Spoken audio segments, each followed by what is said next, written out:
Hello, I'm Lee Sales. Welcome to this special hour of ABC News on the day Australia gets another new Prime Minister.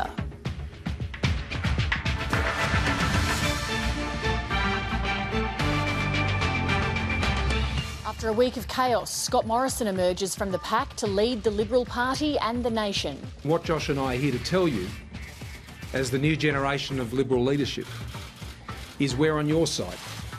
That's what matters. We're on your side. Malcolm Turnbull bows out of politics. I want to thank the Australian people for everything they have done for me. It has been such a privilege to be the leader of this great nation. And a stunning miscalculation by the man who brought on the spill, Peter Dutton. Also tonight, a pilot who was killed when his waterbombing helicopter crashed while fighting bushfires in New South Wales has been remembered at a memorial service. Finally, some decent rain on the way. We'll show you which areas are set to get wet and who will miss out. And the US President Donald Trump warns that impeachment would lead to an economic collapse.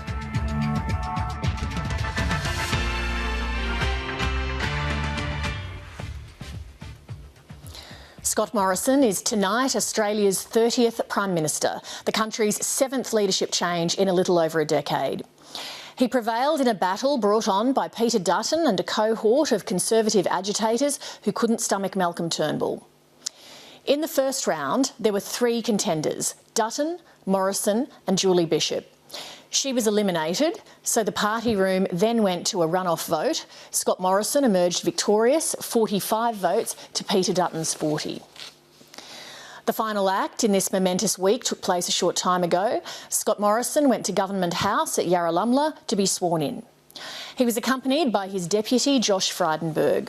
The Governor-General, Peter Cosgrove, presented them with the official documents and administered the oath of office to the 2 men. I, Scott John Morrison, do swear that I will well and truly serve the people of Australia in the office of Prime Minister, and that I will be faithful and bear true allegiance to Her Majesty Queen Elizabeth II, Queen of Australia, so help me God. This evening's swearing-in marks the end of a chaotic week that will go down alongside the 1975 dismissal as one of the most extraordinary episodes in Australian political history. National Affairs correspondent Greg Jennett. And here's Daisy, and here's Alice and Lucy. Parting such sweet sorrow. But this was sweeter than most, with a loyal family, Jumping Jack Jr, an appreciative staff, and new burdens to bear in life as a doting grandfather. Thank you all. Come on, Jack. Come on, Jack. There you go. Do you have the numbers? Have you got the numbers, Mr. Dutton? A funereal procession of 85 Liberals had come to bury the Turnbull Prime Ministership. The only tip I've got, perhaps, to beat Newcastle this weekend. The end was predicted, but it didn't happen in a predictable way. The successful candidate was Scott Morrison. A divided party room had opened a gaping hole down its middle. Onwards and upwards. Into it fell Malcolm Turnbull, his deputy Julie Bishop, and his challenger Peter Dutton. My course from here is to provide absolute loyalty to Scott Morrison. Out of it sprang the next Prime Minister and his Liberal deputy Josh Frydenberg. How are you feeling? What Josh and I are here to tell you, as the new generation of Liberal leadership, is we're on your side. That's what matters. Strictly neither had connived with the assassin's knife, but now both set about mopping the blood from their party room floor. Why your party removed a sitting Prime Minister? Well, you're looking at 2 people who did not do that today. Land care under parching droughts, the Prime Minister's first priority. Next comes care of party, Which has been bruised and battered this week.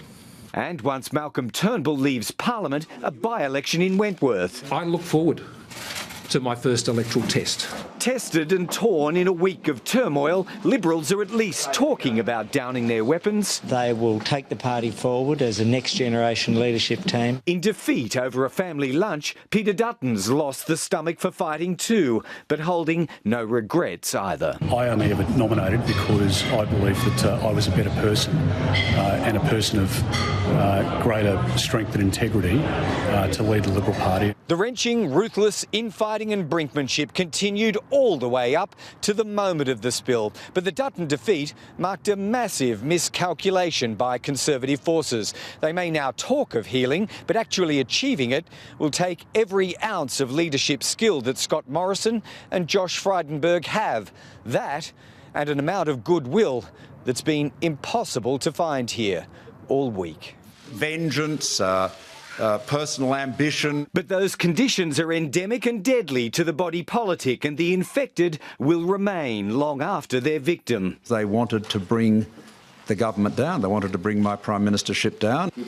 It worked, and an extraordinary adult life spent in the public gaze, only part of it in politics, is over. I want to thank the Australian people for everything they have done for me. It has been such a privilege to be the leader of this great nation. I'm Malcolm Blythe. So it ended where it began, and as brutally as any other of our time. Greg Jennett, ABC News, Canberra. Political editor Andrew Probyn is with us. Andrew, in that press conference of Scott Morrison's today, how well do you think he articulated to the Australian people why this coup needed to happen? Well, not very well at all. The best we got from Scott Morrison was a promise to provide stability. As to the reasons behind this coup, what was more illuminating was that what Matthias Cormann said.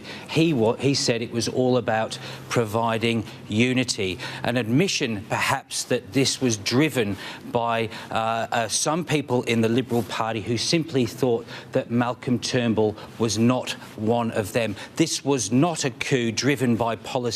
The man who was the architect of the energy guarantee, Josh Frydenberg, is now deputy leader of the Liberal Party. The architect of the company tax cuts, which was also causing grief inside the coalition, was Scott Morrison. He is now Prime Minister. What happened today, the fall of Malcolm Turnbull, was about revenge. It was about vengeance, pure and simple.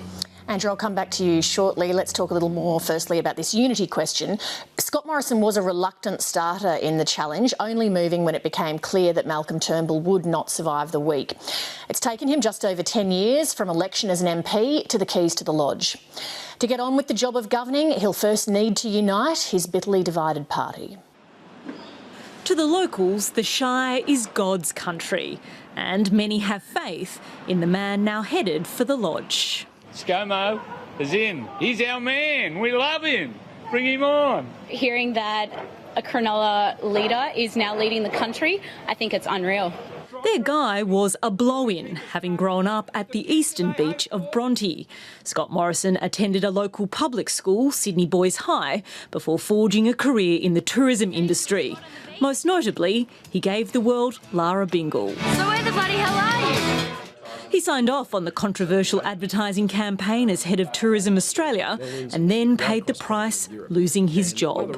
Under a lot of pressure, at times extreme pressure, Scott Morrison handled it well, and I have no doubt about his ability to handle pressure. In 2000, he was appointed State Director of the New South Wales Liberal Party. By 2007, he was a Member of Parliament, establishing himself as a Christian moderate. I am the Lord who exercises loving kindness, justice and righteousness on the earth. But he always sought to appeal to the masses, even quoting the lead singer of U2 in his maiden speech. Paul Hewson said, better known as Bono, there is a continent, Africa, being consumed by flames. He rose to prominence, though, as a hardline Conservative, becoming Tony Abbott's man to stop the boats. It was a policy shrouded in secrecy. I'm not going to go into on-water operations. We argued occasionally about some of the aspects of it. I was concerned about the asylum seekers, but it was a successful program. His success made him a darling of the right, and then a shift to the social services portfolio allowed him to broaden his appeal. He became ScoMo, the devoted church-going family man. Loves his family, loves his kids, loves his wife. Secretly, he's a great cook and he regularly has curry nights at his house. His focus turned fiscal when he took the reins of the nation's economy. and that deficit. Putting his faith in Malcolm Turnbull over Tony Abbott, he was no longer the rights man. He can seek someone else out to have a talk to because I'm afraid I don't like being lied to. Back in his electorate, he's seen as a genuine bloke. He's come in a few times for a tidy up, and he's not a bad guy. He's actually a really nice guy, and I'm really happy for him. And an avid Shark supporter. We all want to be able to make our own choices in life, whether it's about who comes to our country or what team they want to follow. I suggest the Sharks, but that is not going to be a matter of national policy, I assure you. He'll be hoping for a win at his home this weekend after his victory in Canberra. Ashley Raper, ABC News, Sydney. Scott Morrison has landed the top job in circumstances never before seen in Australian politics. He faces huge challenges to have any hope of winning the next federal election. The Conservative-led insurgency's been defeated, but left in its wake... Are you disappointed, Mr Dutton? ...is a party utterly divided. And I'm ambitious for him. Yeah, good on you. Scott Morrison's now the healer-in-chief, responsible for rebuilding this Liberal broad church. And his first task, figuring out a front bench. Prime Minister. As the newly appointed Deputy Leader, Josh Frydenberg took the pick of portfolios. Josh and I in our respective roles as the Treasurer, I wish him well with that task. It's a tough one, mate, I can assure you. Big shoes to fill. And I know you'll do a great job in it. Hard-working and popular, the Victorian MP has steadily built his public profile since entering Parliament 8 years ago. The member for Kooyong, Josh Frydenberg. In that time, he's held a series of frontbench positions, most recently energy and environment. But it was his policy that acted as a catalyst for this leadership crisis, leaving a big job for his successor. Among the winners in a Morrison ministry, you can expect his loyal lieutenants, New South Wales MPs Alex Hawke and Trent Zimmerman and Queenslander Stuart Robert. Sources are expecting a minimalist reshuffle, but say more women will be promoted. Melissa Price and Linda Reynolds are among the names in the mix. We now have a new Prime Minister and Scott Morrison gets my 100% support. They were on the other side of the leadership contest, but as key Conservatives, Matthias Cormann and Peter Dutton have been invited to remain in Cabinet. And I look forward, if he so chooses, for him to be playing a role in the government which I intend to lead. There are always losers in any reshuffle, and Scott Morrison may seek to target those who fuelled this crisis. Their names are written on the petition. Frontbenchers Concetta Fierravanti-Wells, Michael Sukkar, James McGrath, Zed Selja are among the 43. Scott Morrison and Josh Frydenberg have been hand in glove with Malcolm Turnbull on nearly every single policy. So if the instigators of this challenge were hoping for a dramatic shift in direction, they're unlikely to get it. But unlike Mr Turnbull, the two new leaders are considered of the party and have Liberal pedigree. And there's some hope they will manage to bring together the warring factions, given they played no role in the leadership instability. Jane Norman, ABC News, Canberra. Andrew Probyn joins us again alongside Insiders host Barry Cassidy. Andrew, how did Peter Dutton's supporters miscalculate so badly? Well, they miscalculated shockingly. First of all, they misjudged how many they could muster when it came to getting the numbers for this petition. When they eventually got the numbers, they misinterpreted what that meant in terms of strength for their candidate. Malcolm Turnbull has been criticised over recent years for lacking political nous, but at the very end, he started showing some tactical genius. He forced this petition to be held. It meant that his man, his preferred candidate, because he knew his prime ministership was over, he allowed his man to build his numbers, and that made the difference. So Peter Dutton was defeated in the end by tactics, but also the fact that while they didn't want Malcolm Turnbull, a majority of the party couldn't stomach a Peter Dutton prime ministership either. Barry, how do you sum up the last 4 days in Canberra? I think the people of Australia are entitled to ask what the hell was that all about? What was all that insanity and madness all about? And in the end, it's pretty simple. It came down to a bunch of people on the right of the Liberal Party who were determined to bring Malcolm Turnbull down no matter what. And I think he was entitled to say at that news conference today that they were aided and abetted by what he called powerful voices in the media. These are people who pay too much attention to these things. But in the end, collectively, they got him, but what they didn't get is their own candidate. They didn't get their own candidate up. Scott Morrison is now able to say, and quite rightly, that he didn't start this, it wasn't his idea, so he can build a bit of distance from the whole thing, but boy, are they about to get a hammering in the polls. They'll be punished for this. Scott Morrison's task now is to try and ride through that early stage. He's got to bring the warring factions of the party together, but most importantly, he's got to start rebuilding trust in the community. He's got a by-election coming up. He's got about 8 months before a general election. If he doesn't rebuild that trust, well then, of course, in the long term, the winner undoubtedly will be Bill Shorten. Andrew, do you think that Scott Morrison can stave off a general election for 8 months? Well, public disgust at yet another political assassination, so many in recent years, is going to take time to heal. And this is the challenge confronting Scott Morrison. He needs as long as he can for that healing to start. Now, the challenges before him are immense. As Barry says, he and Josh Frydenberg at least don't come to the job with blood on their hands, but he does have to ensure that he has majority support in the House of Representatives, and this is a major challenge before him. Malcolm Turnbull, who was supportive of Scott Morrison, he is intending to resign soon. Parliament returns in a fortnight's time. Scott Morrison will have to show that he's got the confidence of the House. He at least knows that the Nationals, who are threatening to go into the crossbench and potentially vote against a Peter Dutton Prime Ministership, have now said, well, not only will they give supply, but Darren Chester is even offering to remain on the front bench. So we have a situation where Scott Morrison is almost the accidental Prime Minister who is going to have a big challenge ahead, staying in power. Andrew Probe and Barry Cassidy, thank you very much. Voters in Malcolm Turnbull's seat of Wentworth should soon face that by-election just mentioned, with his pledge to quit the Parliament. The Liberal Party will have a battle to hang on to the seat in Sydney's eastern suburbs, potentially jeopardising its one-seat majority in the federal Parliament. It's the blue ribbon seat Malcolm Turnbull has held for 14 years, and the seat where Scott Morrison grew up.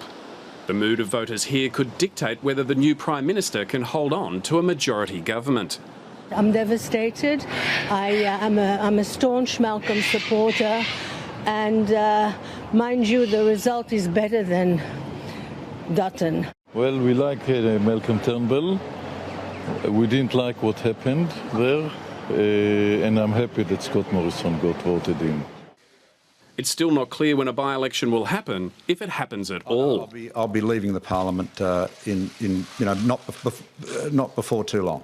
Okay, as I've always said, I've been very clear about that. If he leaves it several weeks, it'll be too late in the cycle to have a by-election, especially when we remember that voters in Wentworth already have to vote twice in the first 6 months next year.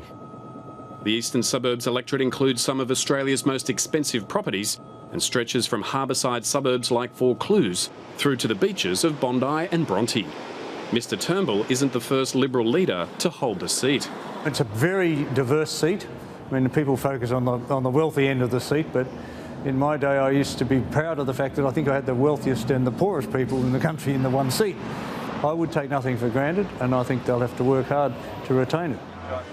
Mr Turnbull first took the seat after a brutal pre-selection battle, when he wrestled the electorate from the sitting member Peter King in 2004. Now another insurgency has ended his own political career, and the Liberal Party is searching for a replacement. It's been held by the Liberal Party and its predecessors since Federation. Their one problem would be a high-profile independent. The one thing the Liberal Party have to worry about is that they pick the right candidate. They must have a small L Liberal with good local connections. Tony Abbott's sister, Sydney City Councillor Christine Forster, is considering running. Backers say her views are likely to appeal to the electorate. Yeah, it's been a long time coming. Other potential contenders for Liberal pre-selection include former local Deputy Mayor Catherine O'Regan and former Australian Ambassador to Israel, Dave Sharma. The Deputy Mayor of Waverley Council, Dominic Wykenak, is running for the Greens, and Tim Murray will represent Labor. If Malcolm Turnbull wants to repay Scott Morrison's loyalty, he'll hang around long enough to avoid a by-election. Otherwise, the new Prime Minister will spend the first weeks in office canvassing for votes around his childhood home of Bronte. The party who betrayed him is now waiting for him to do them a favour. Steve Kinane, ABC News. ABC political commentator Annabelle Crabb is with me now. She wrote a Turnbull biography, Stop at Nothing. Annabelle, since the spill at lunchtime, do you think that Liberal MPs have been able to explain why exactly Malcolm Turnbull had to be removed? It's the oddest thing, actually, Lee, because you'd think after a tumultuous day like today involving the removal from office of a sitting Prime Minister, that would be roundabout at the top of your list of questions you'd want to be able to answer. But a couple of people had a stab at it over the course of the day, and it hasn't really got much clearer. The new Prime Minister was asked at his first press conference this afternoon, why did this happen today? And his answer was pretty much, well, don't ask me because it wasn't my idea, and it wasn't Josh Frydenberg's idea either. Fair enough. Matthias Cormann was asked by Andrew Probyn this afternoon why he made the decision, the fateful decision yesterday, to remove his support from the Prime Minister and transfer it to the challenger Peter Dutton. And he said that it was because he felt that the party needed to be unified. I'm not sure that that is the end result from today's proceedings. There were some ideas that were floated that it was something to do with the NEG energy policy, but the architect of that policy is now the deputy leader of the Liberal Party after today's spill. There was also some muttering about the company tax cuts, but the architect of those is now the Prime Minister.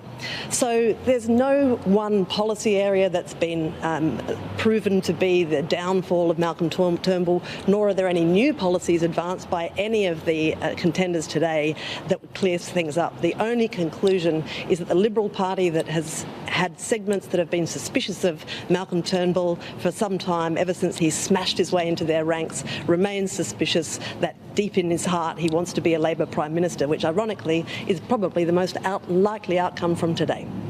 Annabelle Crabb, thank you very much. The new Prime Minister might be a familiar face in the corridors of Parliament House, but he's unfamiliar to some voters. We asked a few of them what they know about him so far and what they'd like to say to him. Do you know who this fellow is? No. That's your new Prime Minister. Oh, is it? That's the 30th Prime Minister of Australia, Scott Morrison. This guy, no one knows anything about him, do they? That's your new Prime Minister of Australia. Wow. He was the third candidate that was put forward, and I can't remember his name. He's a slippery character. He plays both sides of the fence, and he's done that successfully. But I do think he's probably a more reasonable person in terms of policies. I don't think he's going to be as hard right as Peter Dutton. A Liberal Party perspective, I think it's a good result. ScoMo's worked hard to get this job. I'm glad it's not Dutton, basically. You just have to accept it, I suppose. Whether we like it or not, it doesn't matter. I don't think he's honest enough. I don't think he just jumps ship when he wants to, looking after his own interests. Bring it on. He knows business is what turns the country around. Start treating the country like a democracy. I don't care who it is, as long as it provides stability. I'm sick and tired of this, really. They've got to stop building apartments and putting people into little boxes and creating snags everywhere. Unless you get the infrastructure up to speed, what's the point? He really has to get up to date with global warming. Be compassionate, please. And make sure that they attack the key issues, including the drought, electricity prices and the raft of other issues that have been flouted over the last couple of weeks. I would like a general election to clear the air, start again. I think I'd be happy to see them going on for a while anyways, to see.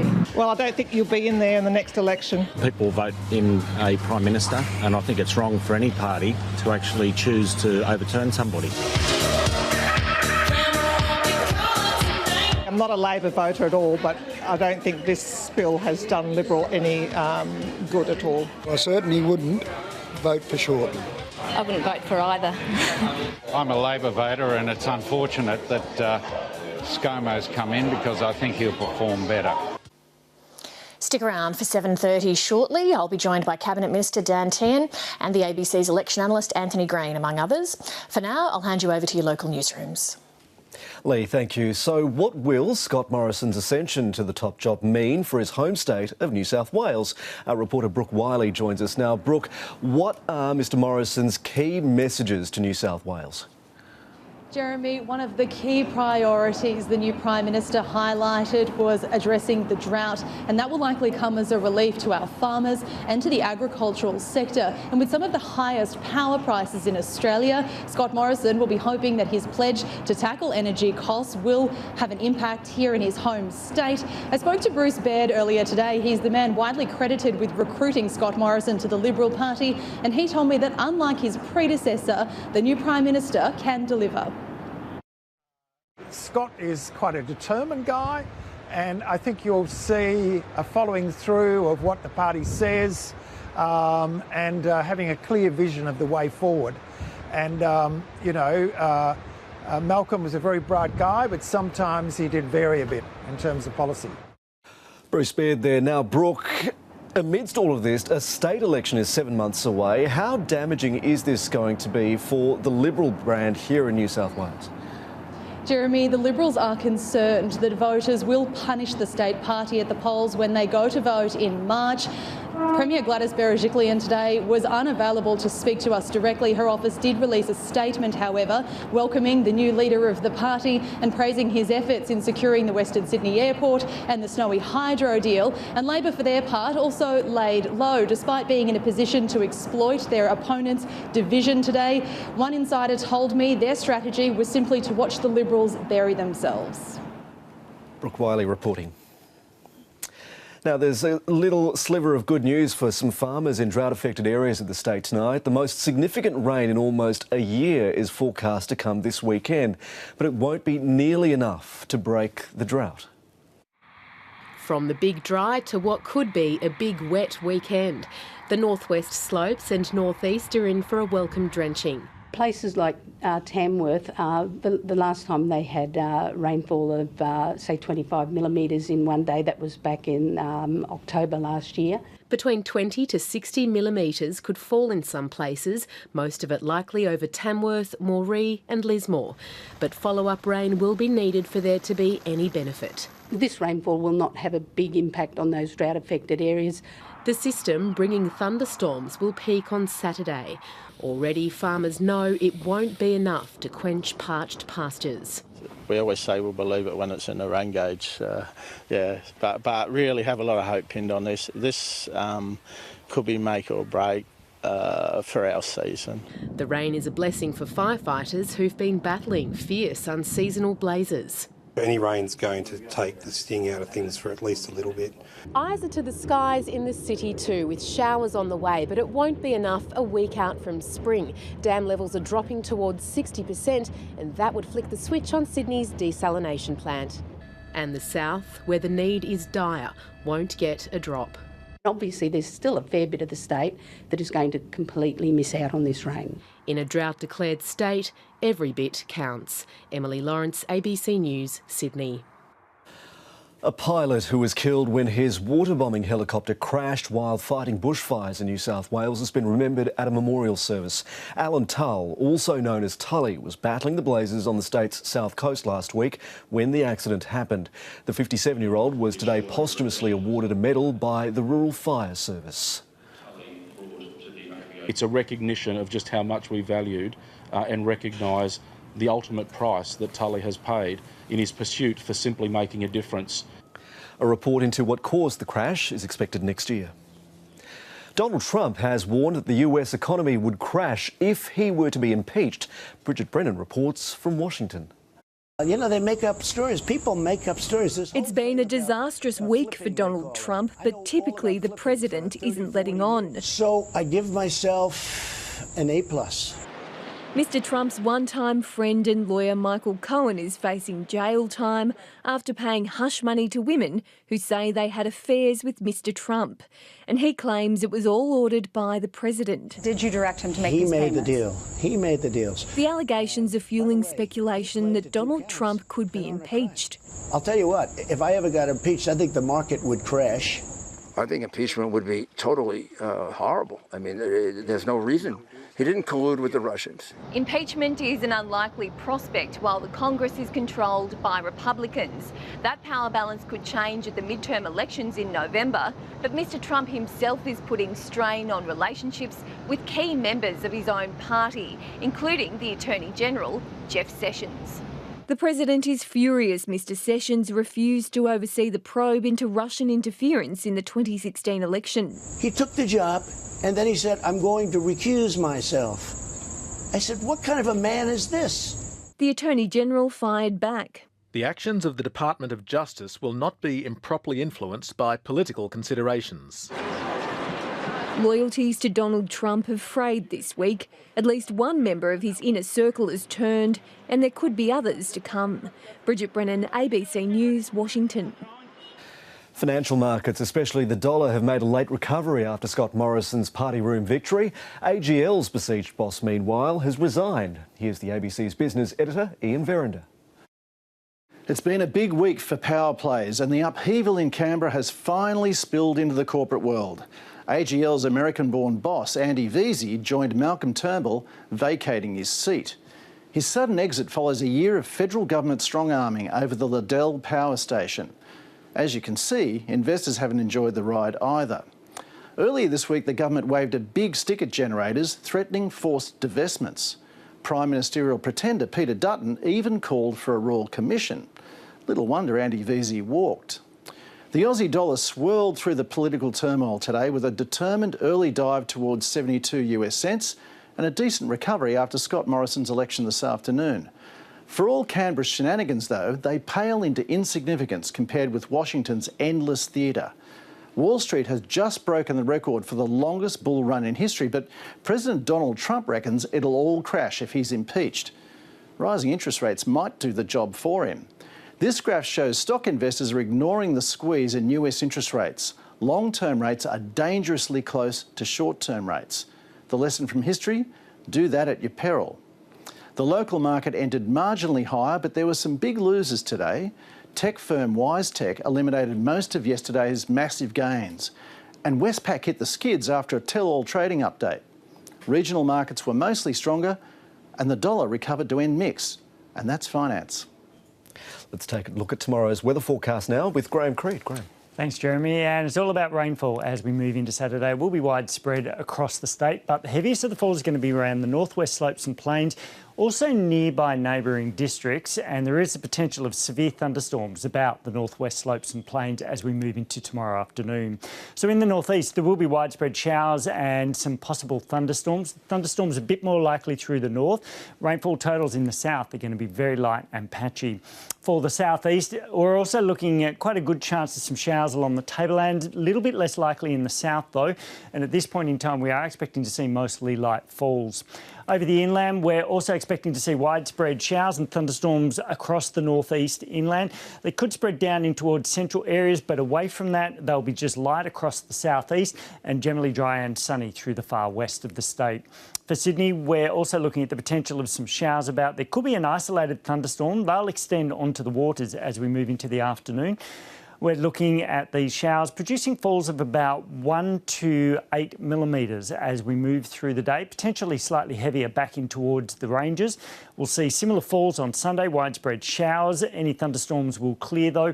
Just a brief morning shower, generally along the coastal fringe, and there is the potential that we could see some more showers developing as we move into the end of next week, Jeremy. Graham, thank you. Let's go back to Lee Sales now with 7:30. Hello again. The job ahead for the new Prime Minister Scott Morrison is epic. In no particular order, get on with the business of governing, as Australians rightly expect after the antics of this week, unite his bitterly divided party and win an election from what currently appears to be an almost impossible position. That would be a tall order for the most skilled of politicians. Will Scott Morrison have what it takes? With me now is Chief Political Correspondent Laura Tingle. Laura, this is not the candidate the Conservatives wanted. How does Scott Morrison settle the troops? I think he settles the troops, Lee, by concentrating first on the voters, who are all somewhat cheesed off about what they've seen for the last week.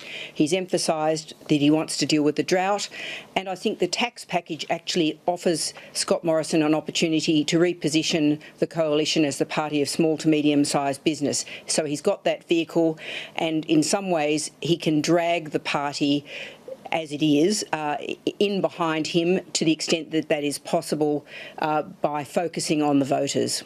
Well, this is what you've been looking at for most of the day today, Laura. Let's take a look at your report now.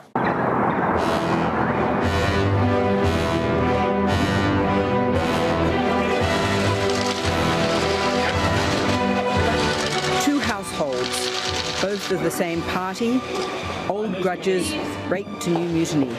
Civil blood makes civil hands unclean. This week's crisis has revealed a feud of Shakespearean proportions. Today was a showdown between the Conservatives, who put Peter Dutton forward as their champion, and the party's moderate wing, forced into a marriage of convenience with Scott Morrison.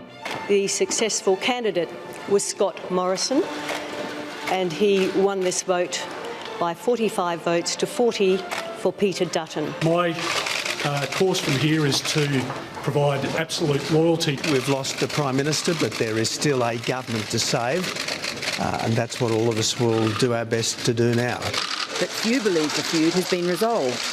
Not only are numbers too tight for that, but the victor has inherited a party more divided than ever. One of the frustrations that voters have had with your Prime Ministership is the sense that you conceded too regularly to the Conservatives and to the right. Do you regret doing that, given that they came for you anyway? And what is your view of what is going to happen to climate policy and energy policy now? Laura, what I've done always is to try to keep the party together. And that has meant that from time to time I've had to compromise and make concessions. It's something I learnt from my first time as leader, that you have to work so hard to keep the show together. The emissions issues and climate policy issues have the same problem within the coalition of, bitterly entrenched views that are actually sort of more ideological views. There will always be different people or different groups with different opinions on policy, and that we should never shy away from that. That's good that you have these debates, and it's good you have different opinions, because that's how we end up with the best result. But key moderate Simon Birmingham rejects the idea this had anything to do with policy. I don't see policy actually factoring here. Clearly, members of the government need to learn to show a little more give and take, a little more respect for the fact that there will be differing views, but we must come together. And if you look at the policy issues that sparked this, the National Energy Guarantee, obviously at the forefront of that, it enjoyed overwhelming support as a policy in the coalition party room, and it ought to have been respected in terms of that support by the other members too. Malcolm Turnbull demonstrated a willingness to consistently work through difficult issues with people coming from very different perspectives and opinions. That respect was not always shown in return. Even political hardheads have been asking today, what on earth was the point of this bungled political assassination? The assassins claimed the Conservative base felt ignored. The plan was to push the party to the right, into One Nation and Trump territory, to an election fought on immigration. To do this, they were prepared to destroy a Prime Minister, further divide their party and risk losing the government's majority. And the outcome? Not a Conservative coup, but Scott Morrison, who is poison to sections of the Conservative wing inside the party and to its supporters outside it too. Australia may have dodged the sharp shift to the right afflicting democracies around the world just now, but there's no guarantee the forces that mowed down our 29th Prime Minister won't come for our 30th. We cannot see a situation in the future where policy decisions that enjoy significant, clear majority support in the party room are then undermined by just a handful. We've elected a new Prime Minister of this nation, Mr Scott Morrison. I'll be behind him 100%, and I think that he will show that he'll be one of our greatest Prime Ministers. There's been a lot of talk this week about whose side people are on in this building. And what Josh and I are here to tell you, as the new generation of Liberal leadership, is we're on your side. That's what matters. We're on your side. We invited every senior Liberal we could, from Scott Morrison down, to join the program tonight. All declined, except for the man here now, the Minister for Social Services, Dan Tehan. Thank you very much for coming in, or should I say condolences on drawing the short straw. Pleasure to be with you, Lee, and I wasn't quite sure that I'd drawn the short straw, but nice of you to point it out. Can you explain to the hundreds of thousands of Australian voters watching this program tonight why your party had to dump Malcolm Turnbull? So, Lee, could I start by first saying that it was a great honour to serve in the Turnbull cabinet, and can I thank the Prime Minister for his service to this nation, and can I also thank his staff for their service to this nation. This has been a very, very difficult week. It has been difficult on a lot of fronts for a lot of people, but I think we need to stop and remember the job that was done by the Prime Minister and his staff, and also the service that has been given by Julie Bishop, the Foreign Minister, who has represented this country with incredible dignity and incredible respect. All right, let's overseas. get to the question at hand. Why did you have to dump Malcolm Turnbull? Well, in the end, our party room has decided that they want a new generation of leaders. They have elected Scott Morrison to be our new Prime Minister and Josh Frydenberg to be our new Deputy Leader. And why? Well, because that's what they've decided to do, and our focus now But that doesn't answer why. Sorry to interrupt you, but why? Because that is what the party room has decided to do, and the reason they've decided to do that is because they want a new generation of leaders who can focus, as Laura Tingle said just before, on the Australian people, put a laser-like focus on the Australian people, make sure between now and the election that is all we are seeking to do, is to govern for them, to hear what their concerns are, what their needs are, and make sure that our focus remains on them. And if we do that... By giving that answer, what you're implying is that Malcolm Turnbull wasn't doing that. No, what I'm saying is, and as I've said earlier, it was a great honour to serve in Malcolm Turnbull's cabinet, and there were fantastic things which were done by Malcolm Turnbull as Prime Minister. No Prime Minister has seen 1 million jobs created in 1 year. The economy is creating 1,100 jobs a day. Let's stick for the moment to the leadership change because it's such a momentous thing. Nobody is closer in a government to the Prime Minister than the Treasurer, and more integral to the direction of that government than the Treasurer. Scott Morrison today even emphasised continuity. Let me put it to you that this was simply about personality politics, wasn't it, and the fact that the Conservative wing of the party hates Malcolm Turnbull. So, Lee, what I want to put to you is that there was a vote of the party room today. We have a new generation of leaders who have been elected. You've said that. Yes, and what we want to do now is get on and govern. I can tell you... But don't you think the voters deserve to understand why you feel the need to go to this new generation of leaders? Well, Lee, I'm sure that'll be analysed to death, but what I want to do... You were there, though. I'm asking you. Yeah, and what I'm saying is I can tell you my focus today was I had a phone hookup with the board of the National Disability Insurance Agency and with the Secretary of my Department for Social Services. And we made new announcements around the rollout of the NDIS. I appreciate that you'd want to talk about policy, but if there was ever a day to talk about politics, it's on a day when the Liberal Party room has overthrown a sitting Prime Minister. Let me put to you something that I put to Julie Bishop earlier this week. The Coalition was elected in 2013 promising to end Labor's debt and deficit and to end the revolving door of political leadership. You've done the exact opposite. Why should any Australian give you another chance at the next election? Well, we need to put a very strong case to the Australian people at the next election as to why we need to be returned. And that will involve making sure that the Australian people understand that we are here for them, governing on behalf of them, addressing issues like cost of living pressures, driving down electricity prices. But this is exactly what Malcolm Turnbull and Scott Morrison would say all the time. So what we do now is we've got a new generation of leaders, and we're going to make sure that we are there selling the message, making sure that the Australian people understand that we will be there for them. We will have a case to put to them, and a strong case. And will you have any different policies? Well, obviously, that will be up to the Prime Minister and to the new Cabinet. So we'll wait and see what the Prime Minister and the new Cabinet and the party room decides. But the key thing moving on from here is we are united and we're focused on the Australian people. Well, the numbers today were fairly evenly split between Scott Morrison and Peter Dutton, showing that there's not a strong overall consensus. So that would suggest that you're not that united. Well, I would put the opposite. I would say that we are united, and that what we've seen this week is obviously some very turbulent times. We've seen a focus too much on ourselves and not on the Australian people. But at the end of the week, there is one very clear message.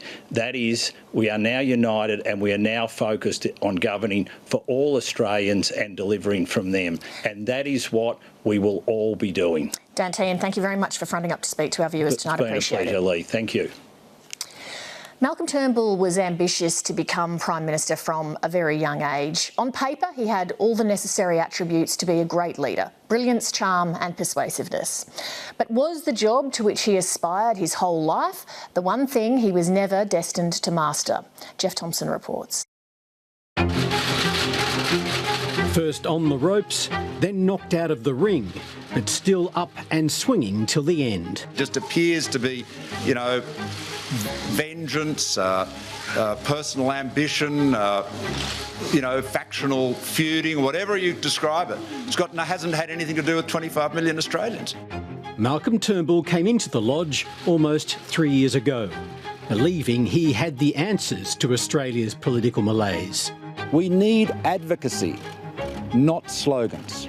And we need a different style of leadership. A style of leadership that respects the people's intelligence. Born in 1954, Malcolm Turnbull was raised in Sydney's eastern suburbs by his father. I think that the absolutely most important event in Malcolm Turnbull's life was the departure of his mother at the age of 8. I think it's made him into a person who is relentless. Malcolm Turnbull cut his teeth as a young journalist with The Bulletin while studying law at Sydney University. He shifted to a legal career in 1980 and was hired as Kerry Packer's lawyer, aged just 28. He was clearly a brilliant young lawyer, and that was an area where he obviously had a lot of skill. Perhaps he should have stayed there. The fierce young advocate for free speech won a celebrated victory against the British government over the publication of the book Spycatcher. But it was as a trailblazing tech investor that he made his fortune with the Australian company Aussie Mail. For the referendum. For the referendum. Leadership of the Australian Republican movement first pitted Turnbull against his political nemesis, Tony Abbott. Now, what's happened is that we've had 5 years of subtle and 2 years of not very subtle white-handing of our institutions. We are going to win the referendum this year, and we are going to win it very well. They didn't. He was the Prime Minister who broke this nation's heart. That experience helped cast Malcolm Turnbull as an unconvincing Conservative. He's seen as not of their blood, I think, in some way, or slightly unreliable because of his moderate social views. Entering Parliament in 2004, Malcolm Turnbull was briskly promoted to the front bench under John Howard. We are seeing now the consequences of climate change. And then elected party leader while in opposition in 2008. Liberal leader after 4 years. What took you so long? Kerry, I'll take that as a compliment. He barely lasted 12 months.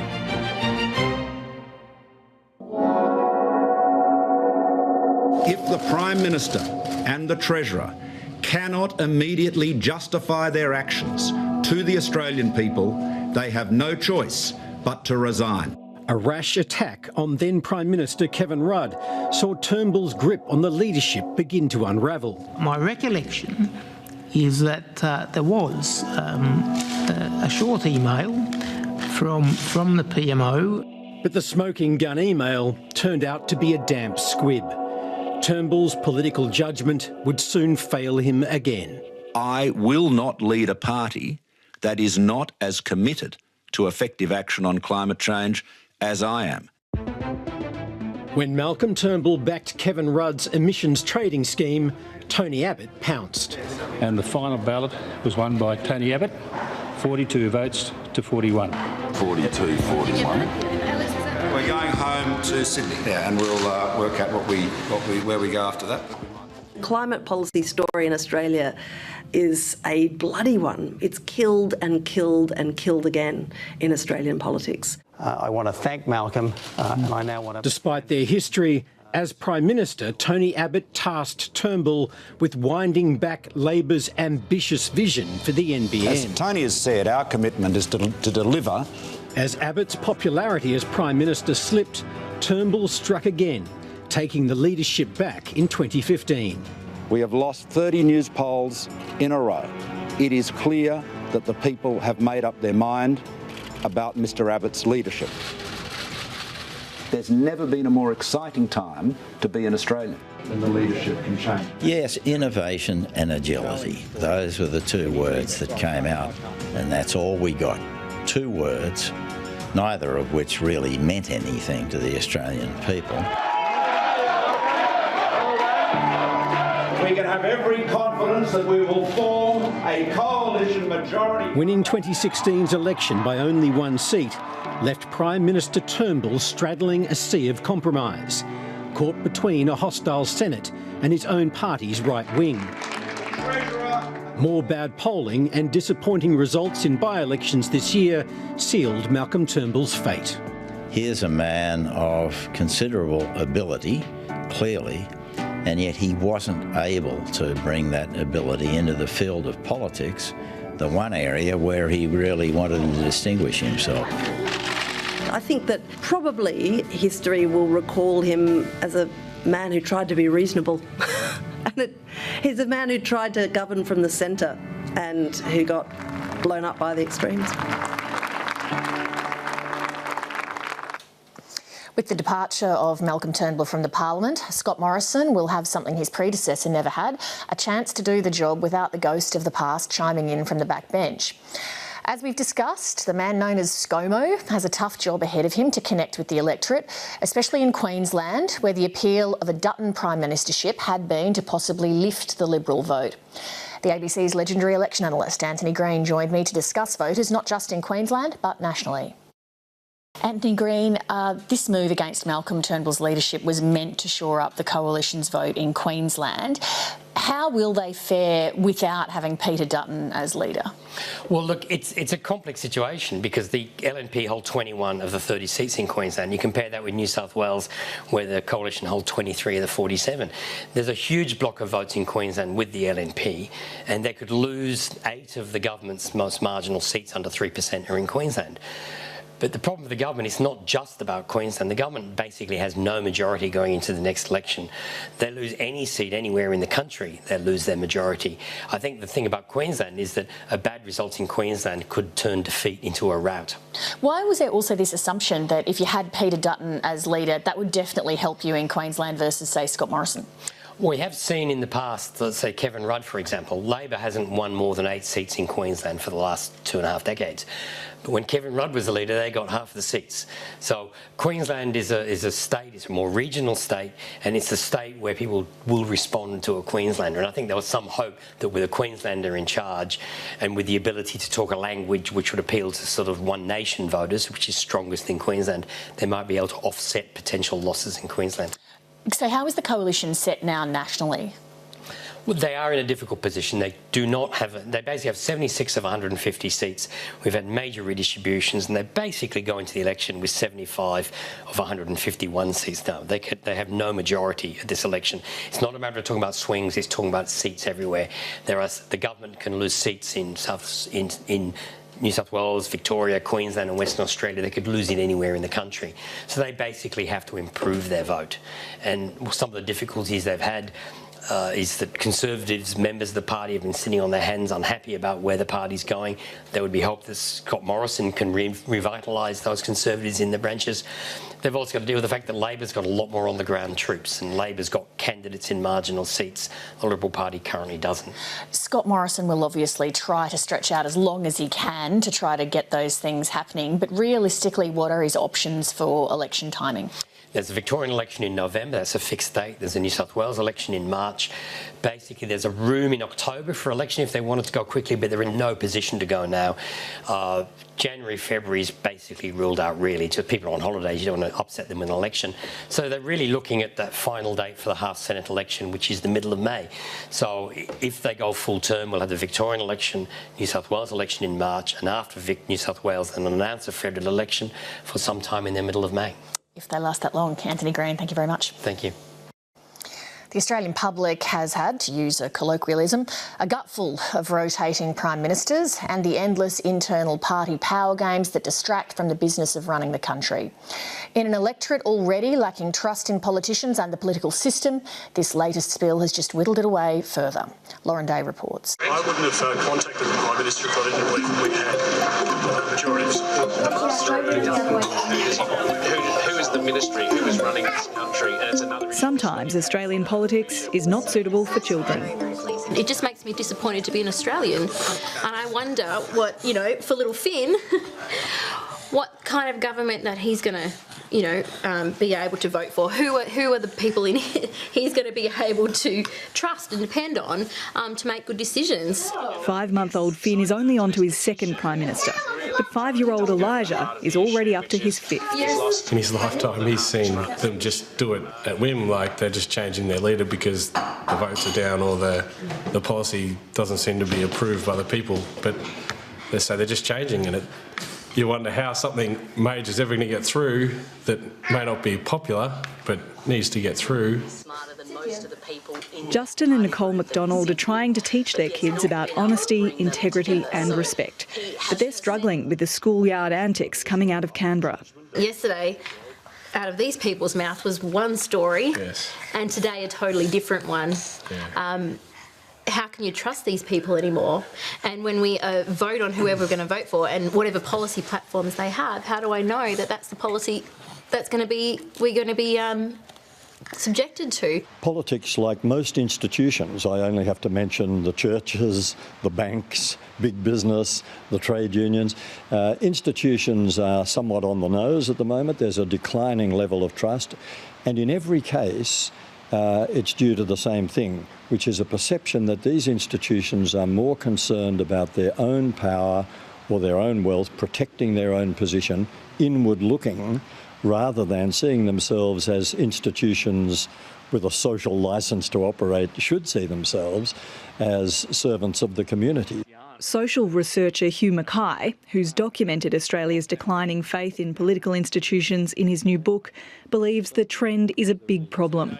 I think it's a very serious matter for any democracy when our trust in this central democratic institution, the Parliament, is eroded to this extent.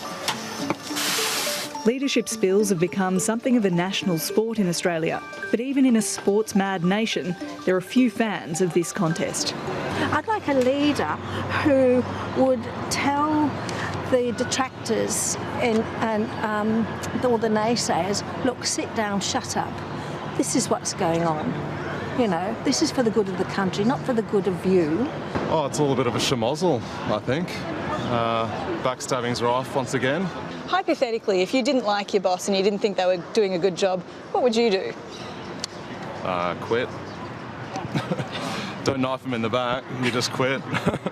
The remarkable thing is that the Labor Party now is looking like the most cohesive and coherent party, just 5 years after it went through this sort of instability. And that's Bill Shorten looks like a comfortable, safe, well-supported leader, but as we know, in Australian politics at the moment, that can be very short-lived. As Scott Morrison takes up the top job, not only does he have to rebuild the party, but attempt to restore the public's faith in politics. The Liberal Party could recover from this, but you have to think this is really, really hard to recover from. A prolonged, bitter leadership dispute, the issues of ideology, deep-set ideologies emerging from both sides within the party. This is going to take a long time. I don't think the Liberal Party has been tested this much in its history before. Let me again bring in Chief Political Correspondent Laura Tingle, as well as former Liberal Party advisor and newspaper columnist Nikki Sava. Nikki, in Scott Morrison's press conference this afternoon, he emphasised continuity. How will the Conservatives who brought this on react to that? Well, obviously there are some things that they would like to see continue and some things that they would like to see changed. One of the things the Conservatives, or the hard right of the party at least, did not want to see continue was Malcolm Turnbull's Prime Ministership. That was their prime and I think sole objective was the removal of Turnbull.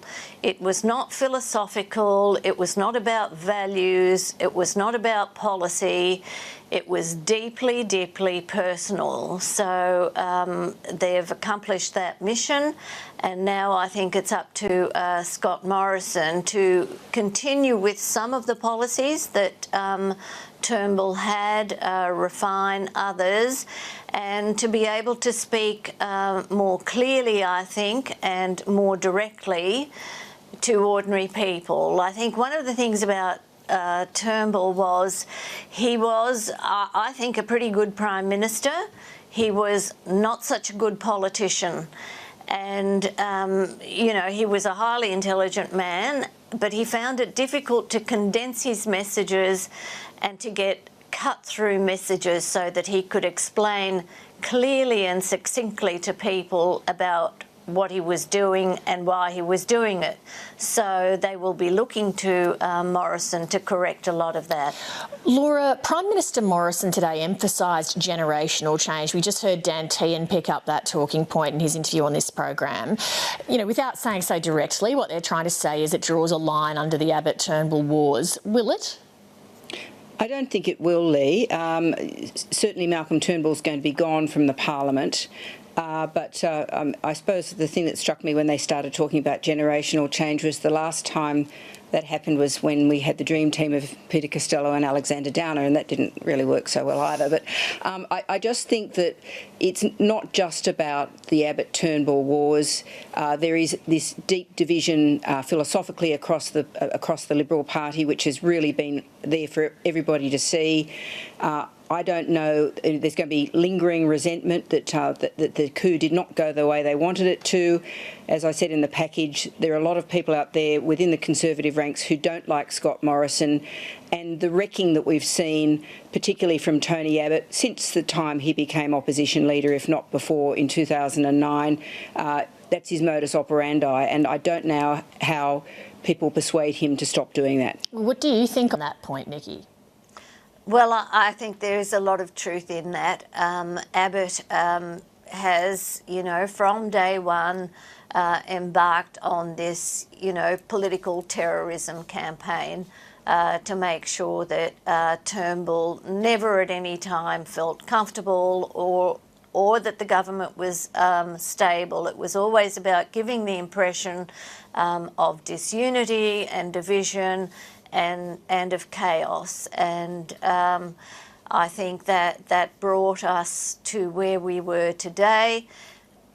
The trigger was the energy policy, the catalyst was Longman, but it could have been anything. It could have been any other policy, and they would have used it if they could have to try and bring about this result. They tried it with same-sex marriage.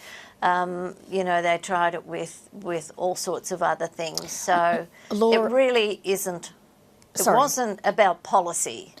Laura, Labor must barely believe their luck, but can they take the next election for granted? Well, nobody can ever take an election for granted, Lee. It will come down to the mix of seats that have to be won and lost, and the crucial question will be what Scott Morrison can do about the Coalition's problem in Queensland. Laura Tingle, Nikki Sava, thank you very much. Thanks, Lee. Thank you. Before we go, here's a preview of an exclusive interview we'll bring you next week. Labor MP Emma Husser gives her first extended TV interview about the allegations that drove her to quit politics. You have found yourself in the centre of an extraordinary episode. Do you believe that you've done anything wrong? There are certainly things I could have done better. The public might think there's 44 complaints. Where there's smoke, there must be fire. Yeah, of course, and especially when they are headline grabbing. What brought my career in politics to an end was being shamed so viciously. The oldest trick in the book if you want to undermine a female. What message do you believe this episode sends women who are considering a career in politics? That's next week, but that's the program for today. Turn to ABC News Channel for ongoing coverage. And if you're not into politics, apologies for causing Gardening Australia to start late. Costa and the team are up now. See you at 7:30 on Monday. Good night.